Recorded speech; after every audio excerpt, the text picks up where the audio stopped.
नमस्कार मित्रांनो, आपण आलो आहे हिल एरियावर.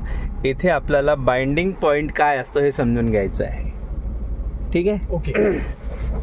लैलेश, मी तुम्हाला सांगतोय की आपण आता क्लच आणि ब्रेक दाबून गाडी थांबवलेली आहे. आपली गाडी आहे सेकंड गिअरमध्ये. आता इथून आपल्याला जेव्हा पुढे जायचं आहे, तुम्ही जर पहिले ब्रेक सोडला तर तुमची गाडी मागे जाणार, मग तुम्ही ब्रेक सोडू शकत नाही. बरोबर आहे. मग तुम्हाला इथे काय करायचं आहे, इथे तुम्हाला बाइंडिंग पॉईंटवर गाडी थांबवायची. आता बाइंडिंग पॉईंट काय हे समजून घ्यायचं आहे आपल्याला. आपण काय करायचं आहे, सुरुवातीला तर आपण स्टार्टिंगला गिअर चेंज करायचं आहे, फर्स्ट गिअर टाकायचं आहे. फर्स्ट गिअर घ्या तुम्ही. हा फर्स्ट गिअर घेतला. आता आपण ब्रेक सोडू शकत नाही, आपल्याला क्लच सोडायचं आहे.